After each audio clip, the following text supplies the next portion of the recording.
औज़ुबिल्लाहि मिनश्शैतानिर्रजीम बिस्मिल्लाहिर्रहमानिर्रहीम अल्लाह जल्ल शानहू दे नाम दे नाल अल्हम्दुलिल्लाहि रब्बिल आलमीन वल आक़िबतुल मुत्तकीन अस्सलातु वस्सलामु अला रसूलिहिल करीम।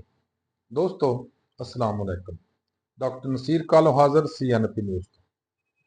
दोस्तों तुसां देखिया होना अज कराची च अग लगी उत्थे किसी घर दे अंदर या किसी गोदाम दे अंदर या फैक्ट्री दे अंदर या इस तरह। और चंद दिन पहले साडे इत्थे इकबालपुरे च भी दो घर सड़ गए सन और काफ़ी सारा नुकसान होया, छत्तां गिर गईयां, शायद कोई जानी नुकसान माली नुकसान तो काफ़ी होया, जानी नुकसान का कोई मशकूक ही कोई सट्टा सुट्टां लगियां ने या एक बंदा उस चों एक जान गई है।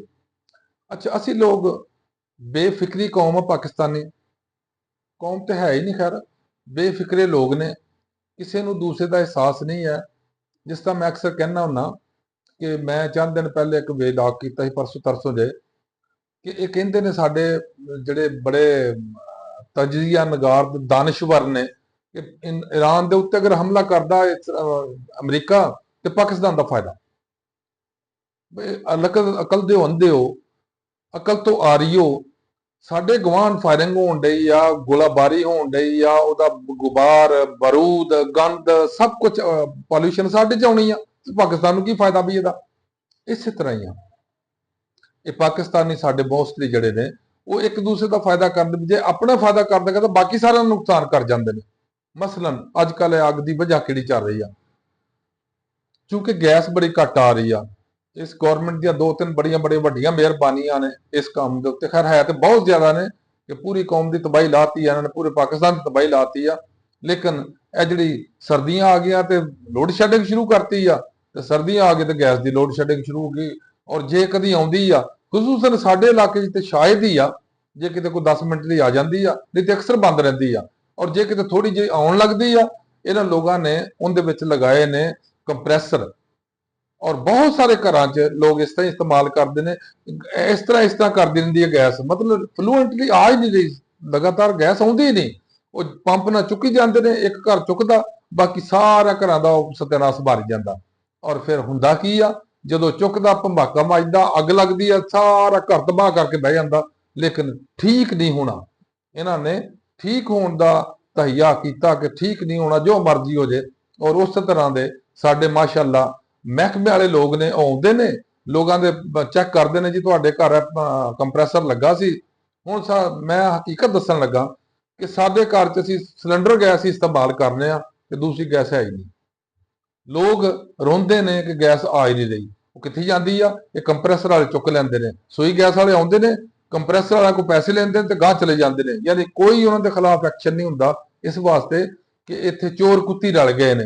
हर महकमे का यह हाल है, एक महकमे का नहीं, सारे महकमे इस तरह करन डए ने। तुसीं जिन्ना मर्जी खप पा लो, वापडा नूं शिकायत कर लो कि साडे आ मसला हो गया, आराम नाल दिल करेगा तो आउणगे, ना दिल करेगा ना आउणगे। किसी भी महकमे दे रेवन्यू ला लो, सैनिटेशन लगा लो, तुसीं गैस लगा लो, किसी भी महकमे नाल तुहानूं अगर काम पै जांदा ना, और जिस तरह उन्हें कहा है ना जड़ा कट्टो ओही लाल, जड़ा कट्टो ओही लाल, ये सारे लाल ने, कोई भी काम करने को तैयार नहीं है। और जदों दी माशाअल्लाह ये हुकूमतां आईयां ने, इन्हां ते बिल्कुल लोगों का जीना महाल कर छड्डिया कि किसी ने कोई काम नहीं करना, किसी महकमे ने सरकारी तौर पर काम नहीं करना सिवाए पैसे लैण तो, जिन्हें जे पैसे नहीं लैणे उन्हें काम नहीं करना।